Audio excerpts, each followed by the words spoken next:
안녕하세요. 오늘도 사연살롱을 찾아주셔서 감사합니다.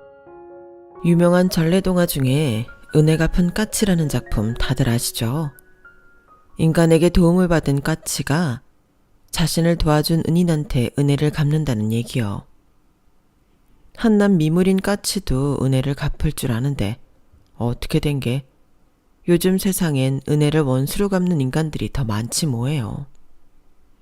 칼에 찔린 상처보다 사람한테 마음을 다친 상처가 더 아프다는 걸 당해보지 않은 사람은 모를 거예요. 외국에 살면서 채널을 통해 간간히 한국 소식을 전해 듣던 제가 이렇게 멀리서 사연을 보내게 된 건 바로 그런 이유 때문이에요. 내 마음에 비수를 꼽은 인간이 절대 고개 들고 다니지 못하도록 온 사방에 퍼뜨릴 생각이거든요. 혹자는 자신에게 상처를 준 사람을 넓은 아령으로 감싸주는 게 미덕이라고 하는 사람들도 있던데 그건 모르는 소리예요. 타인에게 함부로 용서를 강요하면 안 되는 거잖아요.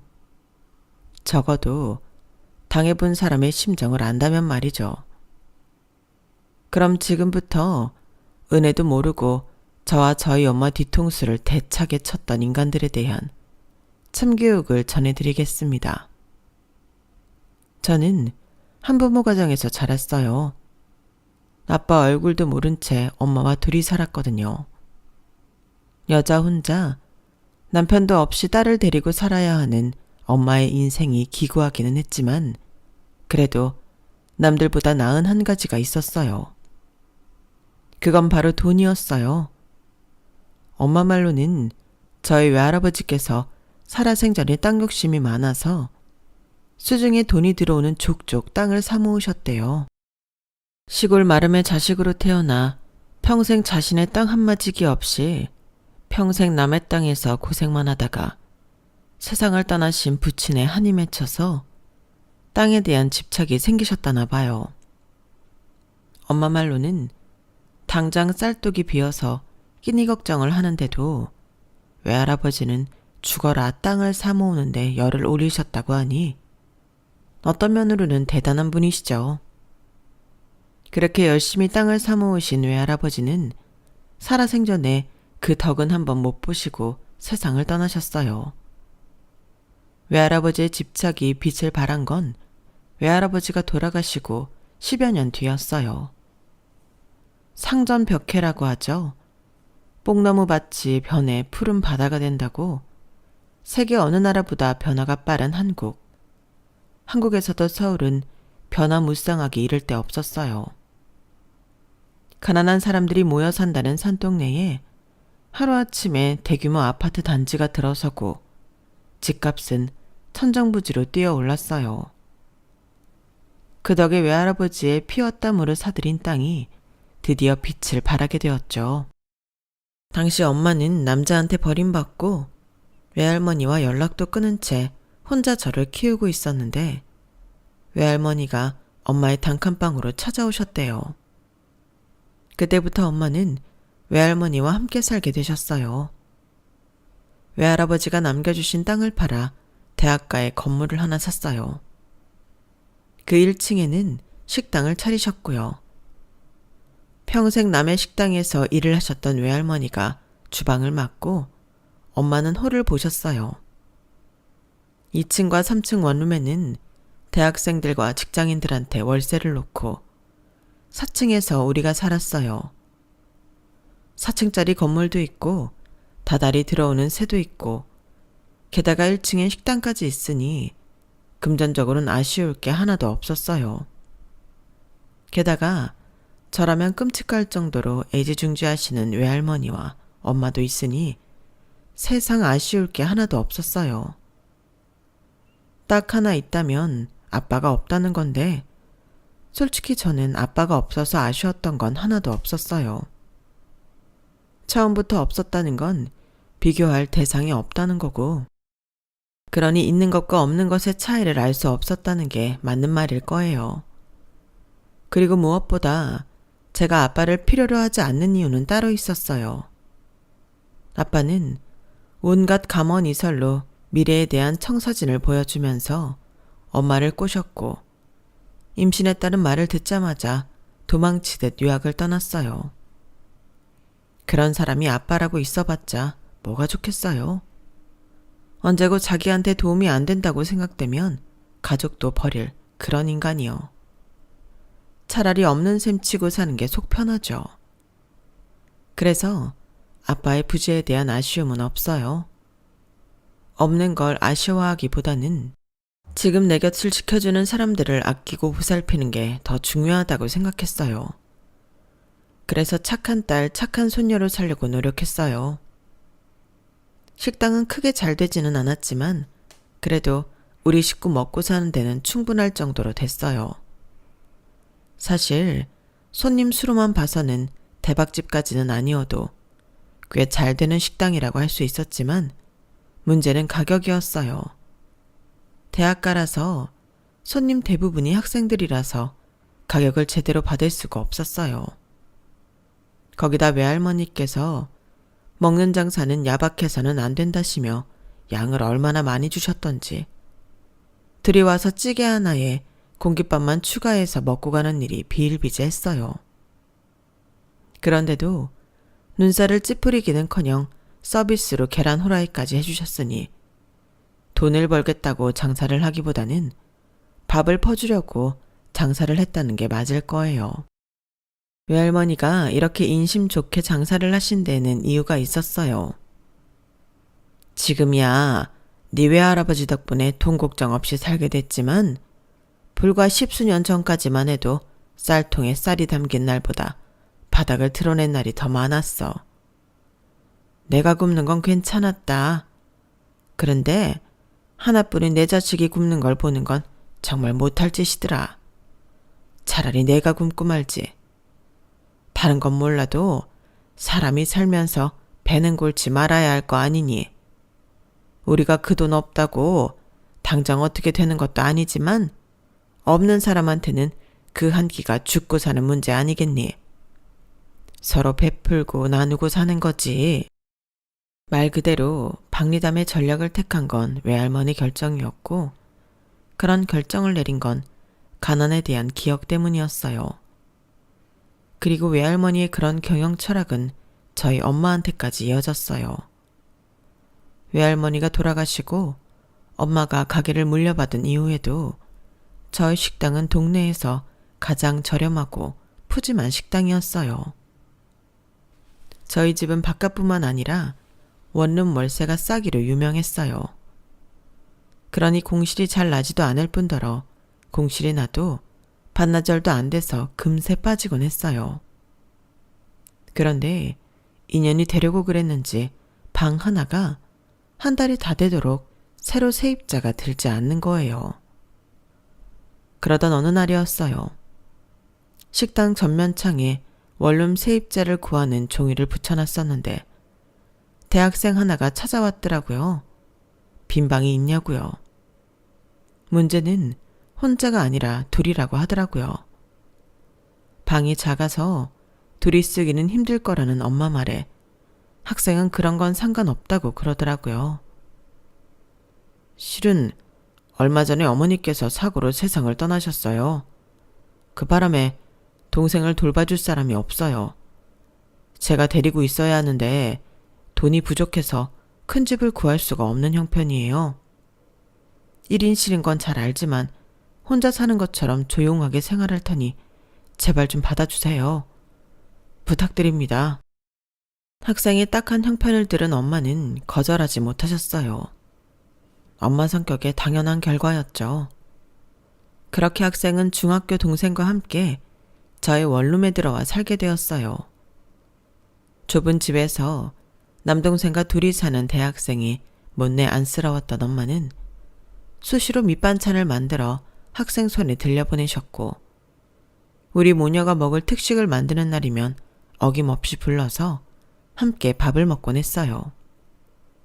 당시 저는 고등학생이라서 학원에 다니고 있었는데 수학이 유독 뒤처져서 따로 수학 과외를 따로 해야 하나 고민 중이었어요.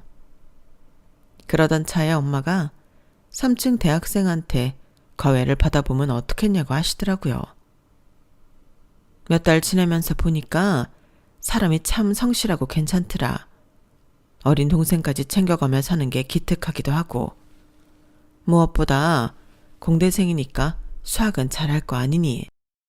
내 생각엔 따로 과외 선생 구할 거 없이 그 학생한테 배우는 게 어떨까 하는데 나경이 네 생각은 어떠니? 솔직히 그 대학생이 싫었던 건 아니지만 그래도 한 건물에 사는 사람한테 내 치부를 보이는 것 같아서 썩 마음에 내키지는 않았어요.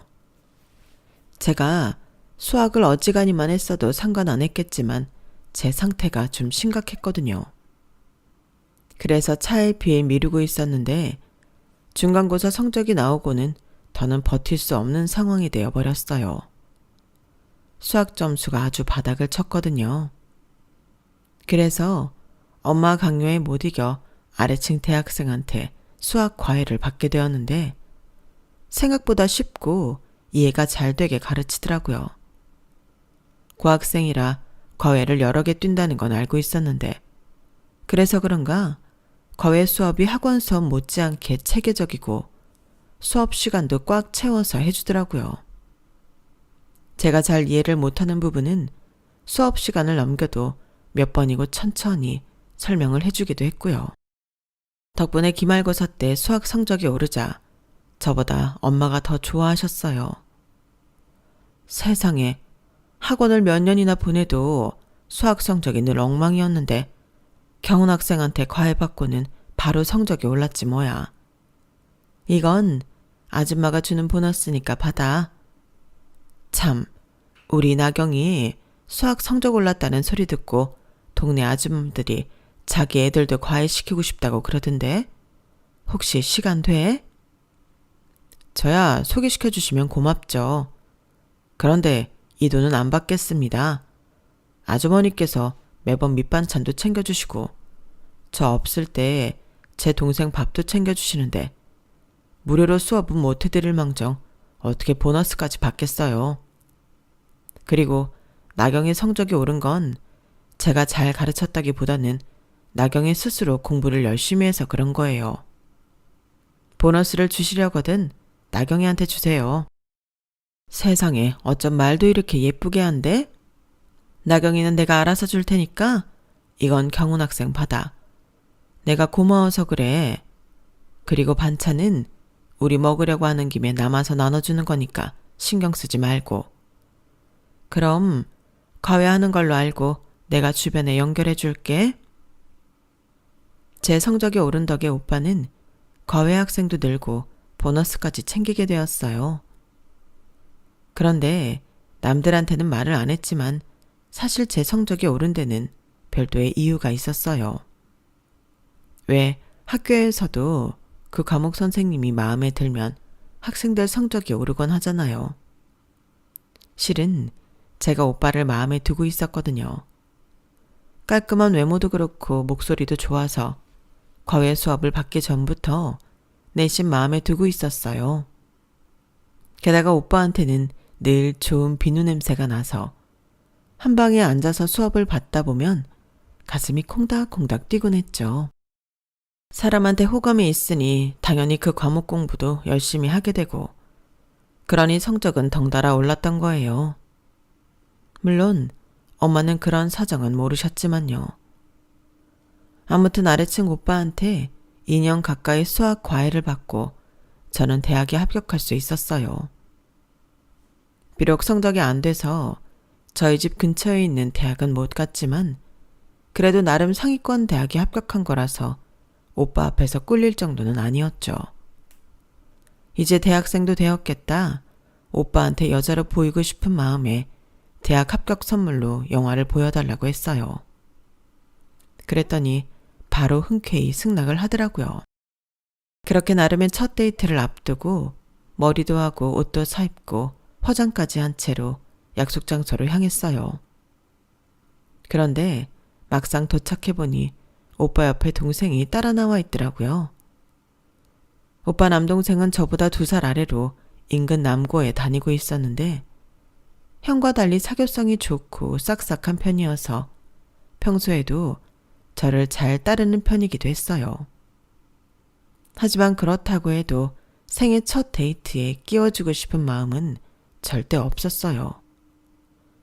동생은 저를 보자마자 자기가 더 신이 나서 손까지 흔들며 저를 부르더라고요. 내 속도 모르고 말이죠. 결국 그날 데이트는 일찌감치 쫑이 나버렸어요. 극장에서도 오빠 옆에 앉고 싶은 제 마음과 달리 동생이 제 옆자리에 앉아 팝콘을 우적우적 씹어댔고, 영화를 보고 나온 뒤 저녁을 먹으러 간 패스트푸드점에서도 제 옆자리인 동생이 냉큼 앉아버렸지 뭐예요. 속에선 화가 부글부글 끓었지만 그래도 오빠 앞이라서 내색은 할 수 없었어요. 그렇게 벙어리 냉가슴으로 집으로 돌아왔죠. 그런데 그 일이 있고 며칠 뒤 오빠 동생이 제게 그러는 거예요. 우리 형은 화장 진한 여자 안 좋아해. 추운데 짧은 치마 입는 것도 안 좋아하고. 그런 걸 이해를 못 하거든. 추운데 왜 그러고 다니나 할걸? 누나가 알아두면 좋을 것 같아서 말해주는 거야. 그 말을 하면서 개슴츠레한 눈으로 저를 보는데 순간 아, 이 녀석이 내가 지네 형을 좋아하는 걸 눈치챘구나 생각했어요. 아니나 다를까 우연히 길에서 저를 만나기라도 하면 얼른 달려와서 묻지도 않은 자기 형 얘기를 늘어놓지 뭐예요. 워낙 넉살 좋은 녀석이라서 그러려니 하고 넘어가려 했지만 자꾸 오빠 앞에서도 설레발을 치는 게 거슬려서 도저히 가만 못 두겠더라고요. 그래서 발렌타인데이를 앞두고 따로 불렀어요. 그리곤 솔직히 말했죠. 제가 오빠를 좋아한다고요. 그랬더니 지가 더 신이 나서는 둘이 잘 되게 도와주겠다고 그러더라고요. 미덥지는 않았지만 그래도 내 편이 되어준다는 말에 조금은 위안이 됐어요. 과외를 할 때는 그래도 일주일에 2번은 꼬박꼬박 수업 때문에라도 보곤 했는데 제가 대학에 들어가고는 우연히 마주치는 것조차 어려워졌거든요. 그때 저는 잘 몰랐는데 오빠는 4학년이라 취업 준비로 한창 바빴던가 봐요.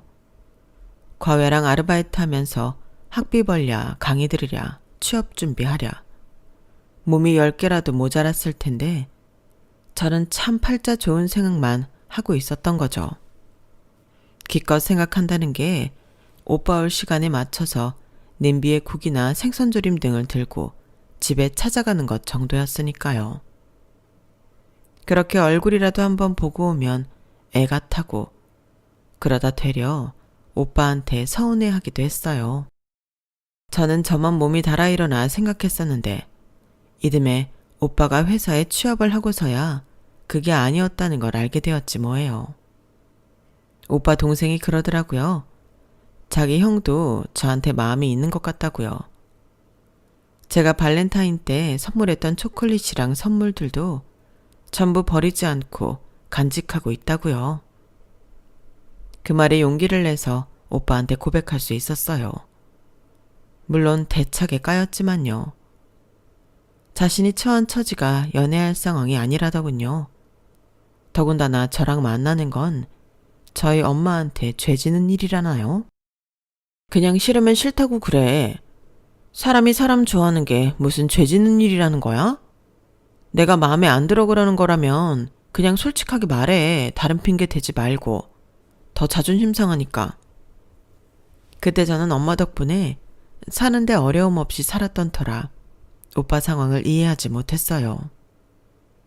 작은 원룸에 덩치 큰 동생과 둘이 살면서 생활을 책임져야 하는 처지에 철없는 주인집 딸내미한테 대시를 받는 게 그리 즐겁기만 한 상황이 아니라는 걸요. 사귀어도 주인 아줌마한테 눈치 보이는 일이고 혹시라도 사귀다 헤어지게 되면 그땐 집을 빼고 나가야 할 상황이 되는 거니까요. 연애 하나에 너무 많은 걸 걸어야 하는 거였죠. 그런데 저는 철없이 사랑 타령이나 했으니. 그런데 어이없게도 이 상황이 동생의 말 한마디에 깔끔하게 정리되었어요.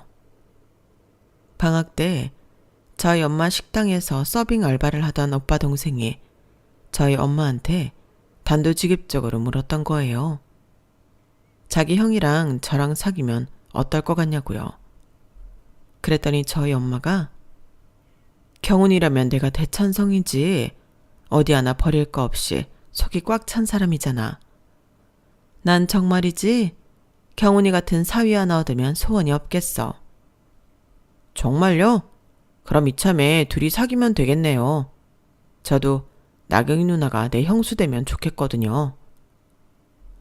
그렇게 쿵짝이 맞은 엄마와 오빠 동생은 본격적으로 우리 두 사람을 붙여주려 나섰고, 그 바람에 우리 두 사람은 못 이기는 척 같이 영화도 보고 데이트도 하게 되었어요.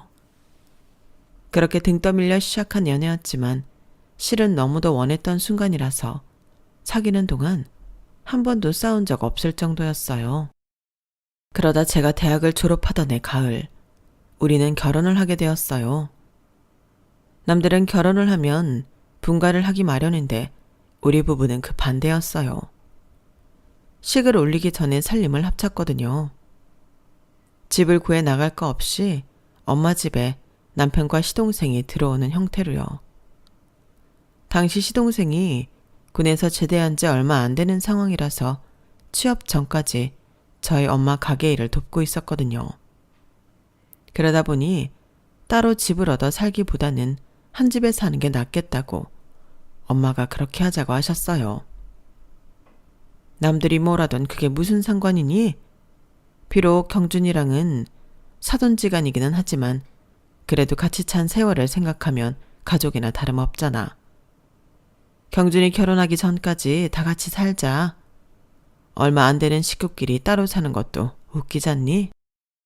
그렇게 시작된 동거는 남들이 보기에는 이상해 보였을지 몰라도 저희 가족한테는 너무도 당연한 선택이었어요. 저희 엄마한테 제 남편과 시동생은 자식이나 다름없었으니까요. 엄마 말대로 시동생은 결혼해서 독립할 때까지 저희 집에서 같이 살았어요. 결혼한 뒤에도 명절에 저희 집으로 명절을 새로 오곤 했고요. 그래서 남편이 독일 지사로 발령이 났을 때 홀 엄마를 두고 독일로 향할 수 있었어요. 당시 시동생 부부는 저희 집 근처에 살고 있어서 조금은 안심이 됐거든요.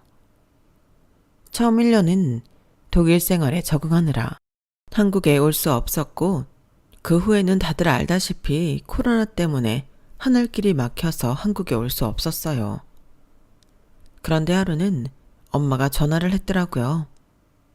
시동생네 전셋집 계약 기간이 다 됐는데 집을 못 구해서 아래층 원룸에 드릴까 한다고요. 그럼 살림살이는 어쩌고? 원룸에 다 안 들어갈 텐데? 일단 옥상 창고에 넣어둬야지. 코로나 때문에 당장은 이사가기 힘들다는데 어쩌겠니? 생각 같아선 집에 들어와 살라고 하고 싶은데 너희 부부가 쓰던 침대며 가구가 그대로 있어서 들어오라고 하기가 좀 그렇더라고. 원룸에서 둘이 살기 좁을 텐데 걱정이다. 엄마만 괜찮다면 우리 방 쓰라고 해. 당장 우리가 한국 들어갈 수 있는 것도 아니고 적어도 몇 년은 더 여기 있어야 하는데 방 비워놓고 있는 것도 그렇고 무엇보다 엄마 혼자 지내는 것도 걱정되거든. 동서만 괜찮다면 상관없지 않을까? 도련님이야 같이 산 세월이 있는데 불편한 것도 없잖아. 그래? 그럼 그냥 집에 들어와 살라고 해야겠다. 애까지 키우면서 새 식구가 원룸에서 지내기는 힘들 거 아니니. 그렇게 해서 시동생네 식구들은 저희 엄마 집에서 살게 되었어요. 그땐 단순히 서로 편한 거래하는 게 좋겠다는 생각에 내린 결정이었는데 그게 나중에 큰 문제를 일으키게 될 줄은 꿈에도 몰랐어요. 처음부터 시동생과는 한 가족처럼 얽혀 살았던 터라 저도 엄마도 너무 편한 대로만 생각했던 거예요. 무엇보다 시동생 내외가 우리를 속이고 엄마 집에 들어왔다는 걸 꿈에도 몰랐으니까요. 코로나 기간 동안 엄마는 가게 문을 닫고 있었는데 그러는 와중에 집에 시동생네 식구들이 들어와 사니까 문제가 많이 발생했나 봐요. 시동생도 그렇고 동서도 그렇고 시국이 그래서 다들 일을 쉬고 있던 참이었거든요. 그 와중에 돌쟁이 애까지 키워야 하는데 집안 수입이 없다 보니 생활비 자체를 저희 엄마가 다 대고 있었는데 그걸 저희 부부한테는 말을 않고 계셨던 거죠. 한두 달이면 정리가 될 줄 알았던 코로나는 1년이 넘도록 이어졌고 그러다 보니 가게 문을 여는 날보다 닫는 날이 더 많았어요. 가게를 열어도 홀에서 취식은 안 되고 배달만 가능한 정도였죠.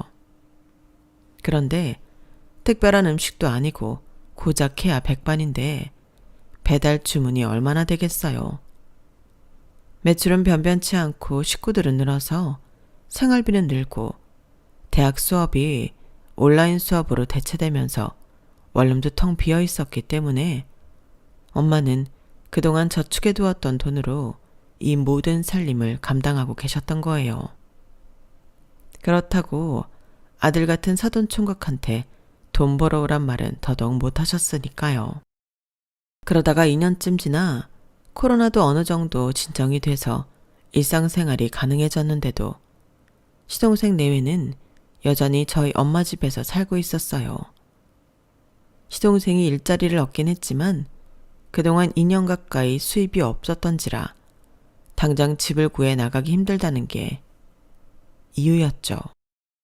그런데 그건 핑계일 뿐이고 애초에 시동생 내외는 나갈 생각이 없었던 거더라고요. 코로나가 아니었어도 이사 갈 돈 자체가 없었던 거예요.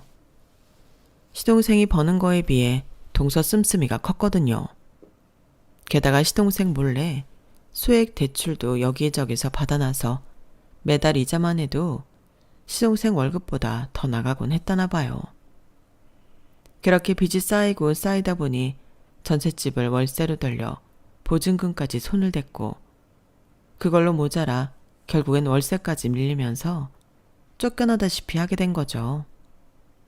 그 무렵 코로나까지 겹치면서 시동생은 일자리를 잃자 정말 길바닥에 나앉을 상황이 된 거예요. 양가 통틀어 기댈 곳은 하나 없고 그때 최후의 보루를 생각해낸 게 저희 엄마였던 거죠. 상황이 그랬으면 뭔가 달라져야 하잖아요. 그런데 어디 사람이 그리 쉽게 변하나요?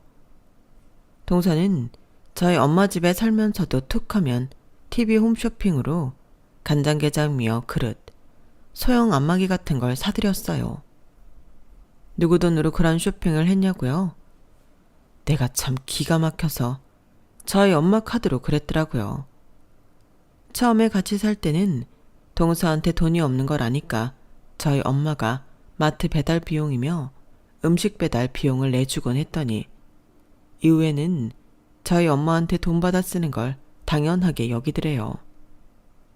돈이 없으면 씀씀이라도 줄여야 하는데 10원 한 푼 안 벌면서 쓰는 건 똑같이 쓰고 살려더니 이게 말이 되냐고요. 시동생이라도 정신 차리고 자기 부인 단속을 했더라면 좋았겠지만 따지고 보면 시동생도 정신이 없기는 마찬가지였어요. 나중에 형이 한국 돌아오면 어떻게 해주겠지 하는 생각을 하고 있었더라고요. 그런 상황을 모르고 있던 저희 부부는 코로나가 종식되고도 한국에 오지 못했어요.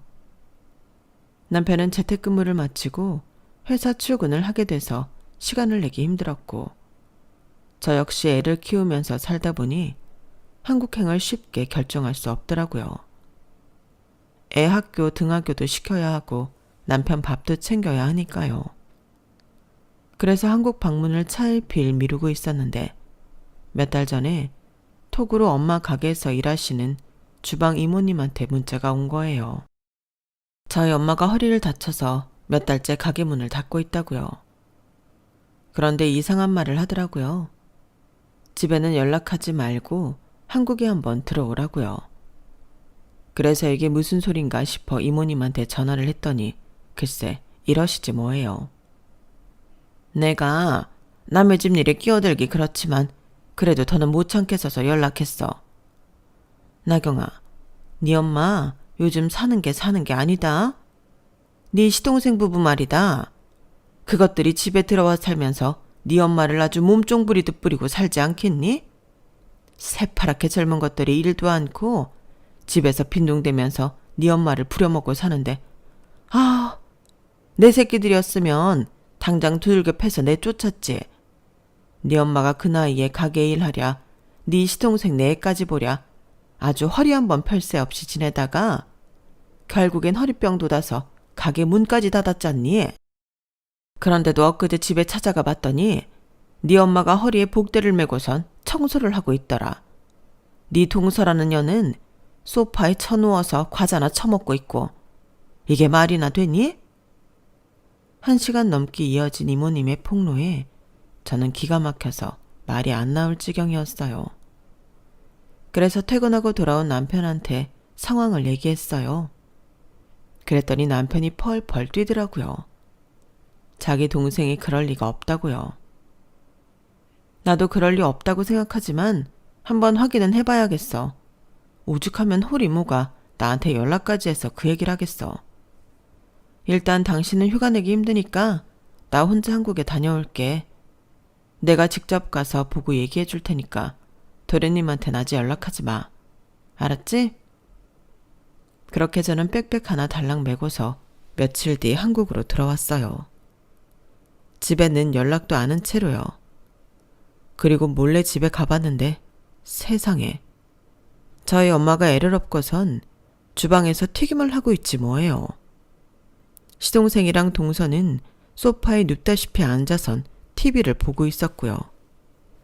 그러면서 입으로는 연신 튀김을 먹고 있더라고요. 그걸 보는데 순간 눈이 뒤집어져서 거실로 달려들어갔어요. 그러자 시동생과 동서가 저를 보고는 기겁을 하더라고요. 형수, 언제 온 거예요? 올 거면 말을 하지. 그랬으면 공항으로 마중 나갔을 텐데. 마중? 야, 이경준, 너 지금 이게 뭐 하는 짓이야? 우리 엄마가 니들이 부리는 종이야 뭐야? 허리 다쳐서 일도 못하는 사람을 니들 애를 없게 만들어? 그래놓곤 그게 입으로 들어가니? 당장 가서 니 애 안 업어? 이거 완전 미친 거 아니야. 그러자 시동생은 제 눈치를 보며 저희 엄마한테 갔어요. 그리고는 마지못해 애를 받아들더라고요. 그러자 동서가 똥 씹은 표정을 하며 한숨을 쉬지 뭐예요. 동서, 기분 나빠? 뭘 잘했다고 한숨이야. 하는 일도 없이 집에서 빤빤히 놀면서 왜 자기 애를 우리 엄마한테 보게 하냐고? 그러자 동서가 자기 남편을 툭 치면서 그러는 거예요. 자기야, 내가 이런 말 듣고 있어야 돼? 자기가 어떻게 좀 해봐. 그 말에 시동생은 제 눈치를 보랴, 자기 부인 눈치를 보랴, 중간에서 아주 눈이 돌아갈 판이더라고요. 이 멍청한 놈이 나의 어린 부인 손아귀에서 아주 정신을 못 차리고 있는 게 뻔히 보였어요. 동서 애 아니잖아. 23이면 성인이야. 상식적으로 생각해봐. 우리 엄마가 동서 친정엄마는 아니잖아. 그러면 어른 무서운 줄도 알아야지. 어떻게 나이 들고 허리까지 다친 어른이 주방에서 애 보면서 일을 하고 새파랗게 젊은 두 사람은 TV나 보면서 희희낙낙할 수가 있어? 이게 정상적인 행동이야? 그런데도 되려 동서가 화를 낼 상황이냐고. 아니 형님, 솔직히 저는 이 상황이 이해가 안 가요. 올 거면 미리 연락이라도 하고 왔어야죠. 갑자기 와서 이러는 거 너무 예의 없는 행동 아닌가요? 형님네 독일에 있는 동안 우리가 형님 어머니 모시고 살았으면 고마워해야 하는 거 아니냐고요. 자식도 버린 분 우리가 모시고 살았는데. 자기야, 자기는 화도 안 나? 자기도 한마디 해. 자기 부인의 닥달에 시동생은 제 눈치를 살피며 버벅대기만 했어요. 놀고들 있네. 아무리 나이가 어려도 그렇지 이렇게 상황 파악이 안 되니? 동서 내가 우리 엄마를 모시고 살았다고? 그럼 한 달에 생활비는 얼마나 냈어? 집 청소며 빨래는 누가 했는데? 다 우리 엄마가 하고 살았지? 그런데 그게 동서가 우리 엄마를 모셨다고 할 수 있어? 공짜로 우리 엄마 집에 들어와 살면서 자기가 먹은 그릇 설거지도 안 하고 애까지 떠넘기고 살았으면 그건 우리 엄마를 모신 게 아니라 우리 엄마가 동서를 모신 거 아니야? 입에서 나온다고 다 말이 아니야. 생각이란 걸 하고 말을 하라고. 엄마가 왜 애들한테 당하고 살아? 얘들이 뭔데? 남의 도움 받는 걸 당연하게 생각하고 이용하는 것들한테는 잘해줄 필요도 없어. 이런 것들한테는 동정도 사치라고. 길게 말할 거 없어. 지금 당장 짐 싸서 나가. 니들이 보증금 내고 들어와 산 거 아니잖아. 그러니까 들어올 때 가져온 거 그대로 들고 나가라고. 그제야 사태 파악이 됐는지 시동생과 동서가 우왕좌왕 하더라고요. 형수, 갑자기 나가라고 그러면 어떡해요. 우리한테 시간을 좀 줘야 살 집도 알아볼 거 아니에요. 도련님, 누굴 장기판 졸로 보는 거야? 어차피 보증금이라고 할 것도 없잖아. 애초에 그래서 우리 엄마 집에 들어온 거 아니었어? 나 이미 부동산 아주머니한테 얘기 다 듣고 왔어. 전셋집 월세로 돌려서 살자가 그나마도 보증금 다 까먹고 쫓겨난 거 안다고. 그러니까 거짓말할 생각 하지도 마. 형하고도 다 상의하고 내리는 결정이니까. 형한테 전화해서 징징거릴 생각도 하지 마. 우리 그이 그동안 도련님한테 해줄 만큼 해줬잖아. 결혼할 때 전셋집도 해주고 뭔 일 생길 때마다 우리 그이가 뒤처리 다 해줬잖아. 그러면 도련님도 정신 좀 차리고 제 힘으로 살 생각 정도는 해야 하는 거 아니야? 자기 가정까지 이뤘으면 가장 노릇 할 생각을 해야지. 언제까지 형한테 기대서 살 생각이냐고. 나도 더는 내 남편 등골 빼먹는 시동생 용서 못하니까 그렇게 알아. 그러니 두말할 거 없이 어서 짐 싸서 나가라고. 그렇게 저는 시동생 내외를 집에서 내쫓았어요. 그동안 홈쇼핑이며 인터넷 쇼핑으로 얼마나 많이 사들였는지 집에 박스도 안 뜯은 살림이 한가득이더라고요. 이걸 다 저희 엄마 돈으로 샀다고 생각하니 속에서 천불이 났어요. 그런데도 이런 것들을 먹이고 입히며 데리고 산 엄마를 보니 더더욱 화가 나더라고요. 엄마, 나한테 연락이라도 하지 왜 참고 살았어? 진작 말했으면 그 고생 안 하고 살았잖아. 답답한 마음에 엄마한테 투정을 부렸더니 엄마가 그러시더라고요. 내가 경준이 중학생 때부터 보고 살아서 그런가 남의 자식 같지 않아서 그랬어. 벌이도 안 되는 게 철없는 어린 처 데리고 살면서 지도 전전긍긍하는 게 가여워서 그랬다고. 그래도 경준이 녀석이 밤에 허리에 찜질팩도 해주고 지 아내 눈치 봐가며 집안일도 돕고 그랬어. 그러니 너무 미워하지 말어. 어떻게든 지 아내랑 자식 데리고 살겠다고 눈치 봐가며 그랬는데 안 됐잖아. 엄마가 이렇게 무르게 대하니까 쟤들이 끝도 없이 엄마한테 들러붙으려 드는 거야. 불쌍해서 봐주고 안타까워서 도와주면 평생을 가도 독립을 못하고 남한테 기대 살 생각만 하게 된다고. 그러니까 쟤들 정신 차리기 전까지는 절대 받아주지 마. 밥을 한 끼 줘도 밥값 제대로 할 때만 주라고. 알았지? 다음날 시동생과 동서는 아침 일찍 저희 엄마 집에 찾아와 무릎을 꿇고 삭삭 빌며 용서를 구했어요. 생각 같아선 당장 내쫓고 싶었지만 그런다고 정리될 일이 아니잖아요. 그래서 차라리 합당한 일을 시키기로 했어요. 시동생은 일 끝나고 돌아와 가게 정리를 하게 하고 주말엔 건물 청소며 원룸 관리를 하게 했어요. 그리고 동서는 낮 시간에 가게에 나가 서빙을 하게 했죠. 그 몇 시간 동안은 저희 엄마가 애를 봐주시기로 했고요. 그리고는 집에 돌아와 청소와 빨래도 도맡아 하라고 했어요. 처음엔 죽는 소리를 하며 투정을 부리더니 첫날 저한테 내쫓겨 하룻밤 밖에서 노숙을 해본 경험 탓인지 징징대면서도 하긴 하더라고요. 생활비는 시동생과 동서가 가게 일을 돕는 걸로 충당을 하고 시동생이 직장에서 버는 돈은 적금을 들게 했어요. 집을 구해 나갈 기반을 만들게 해야 하니까요. 독일로 돌아온 후에도 저는 화상 전화로 시동생 내외를 감시하고 있어요. 이 나이에 이런 것까지 감시해야 하나 싶기도 하지만 그래도 어쩌겠어요. 저희 부부가 한국으로 돌아가기 전까지는 이렇게라도 해야죠. 그 일이 있고 1년이 지난 지금 시동생 부부는 월세집 보증금은 모았다고 하더군요. 그런데도 나가 살 생각을 않는 거예요.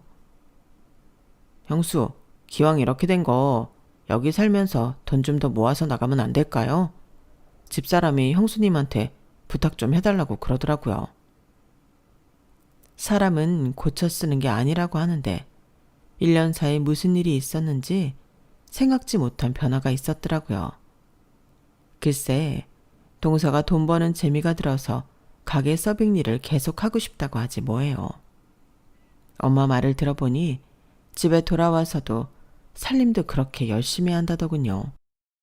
그래서 일단은 우리가 한국 돌아가기 전까지는 살라고 해뒀어요. 제가 이렇게 공개적으로 사연까지 보내놨으니 머리가 있는 인간들이라면 또다시 전처럼 허튼 짓은 하지 않을 거라 생각합니다. 지금까지 제 사연을 들어주셔서 감사합니다. 항상 건강하시고 하시는 일들 잘 되시길 바랍니다. 여러분, 사연 댓글에 응원과 현명한 조언 부탁드려요. 좋아요와 구독은 저에게 큰 힘이 됩니다. 오늘도 좋은 일 가득하세요.